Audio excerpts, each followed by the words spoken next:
तो देखिए, यहाँ पर आप सुन रहे थे डिप्टी सीएम प्रसाद मौर्य को। उनकी तरफ से कहा गया है कि जो 8 सीटें हैं जिस पर उम्मीदवार बीजेपी ने उतारे हैं वो जीतेंगे। हालांकि उन्होंने समाजवादी पार्टी के 2 सीटों पर जीत की बात जरूर कही, लेकिन तीसरे नंबर पर उन्होंने कहा कि अखिलेश यादव ने गलती कर दी है।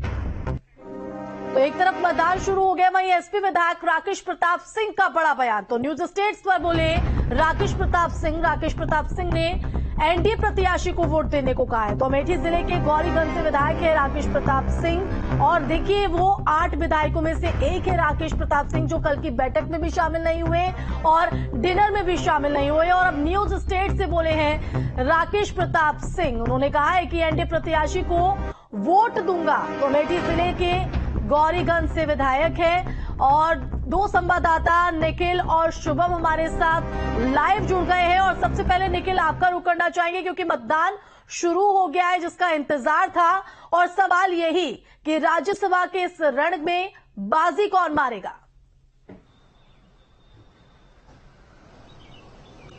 देखिए, मतदान शुरू हो चुका है और मतदान की जो अभी तक की तस्वीरें आ रही है उससे एक बात बहुत साफ हो गई है कि आने जब परिणाम आएंगे तो उसमें भारतीय जनता पार्टी के सभी जो 8 उम्मीदवार एनडीए के वो सभी जीत हासिल करेंगे। उसके पीछे सबसे बड़ी वजह यह है कि जो समाजवादी पार्टी के कुछ ऐसे विधायक हैं जो समाजवादी पार्टी के बैठकों में नहीं पहुंचे, लिहाजा उनको ये माना जा रहा है कि भारतीय जनता पार्टी के तो प्रत्याशी को मतदान करेंगे।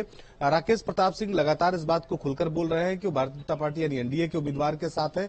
भारतीय जनता पार्टी का अब अगर दावा आप देखें, पहले दावा ये कह रहे थे कि 7 प्रत्याशी हमारे हैं, हमने 8वां उतारा है, उसके लिए हमें विधायकों की जरूरत है। लेकिन अब उनका यह कहना है कि 8 प्रत्याशी जो है हमने उतारे हैं, 3 प्रत्याशी समाजवादी पार्टी ने उतार कर गलती की है। तो तस्वीरें जो है वो गणित दोनों बदल रही है। अगर हम बात करें विधायकों की संख्या की, तो आज विधानसभा में जितने विधायक मतदान करेंगे उनके प्रतिशत के आधार पर वोटों की संख्या तय होगी कि कितने वोट पड़ने पर जो उम्मीदवार है वो जीत हासिल करेंगे। आमतौर पर यह संख्या 37 होती है, 36। बिल्कुल निखिल, और जहां पर आप खड़े हैं वहां की तस्वीरें भी जरा दिखाइएगा। हो जाएगी तो उसके हिसाब से प्रत्याशी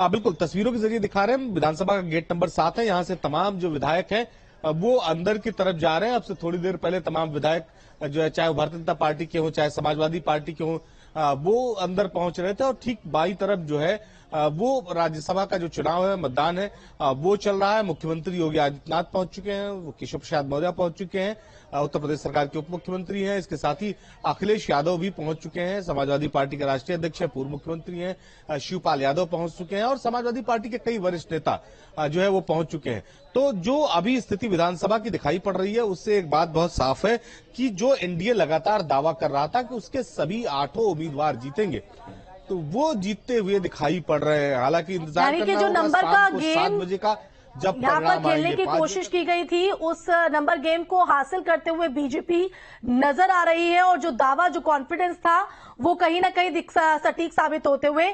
निखिल, लौटूंगे आपके पास, शुभम का भी रुख कर लेते हैं। शुभम, आपकी कहां पर मौजूदगी है, और साथ ही साथ सवाल यही है कि आखिर कौन जीतेगा इस रण को, कौन मारेगा इस बाजी में हाथ। और साथ ही साथ हमने सुना केशव प्रसाद मौर्य को, उन्होंने कहा कि हमारे तो 8 जो उम्मीदवार हैं वो जीत रहे हैं, लेकिन अखिलेश यादव ने तीसरे नंबर पर अपने उम्मीदवार उतारकर बड़ी गलती कर दी है। तो क्या वाकई अखिलेश अपने ही जाल में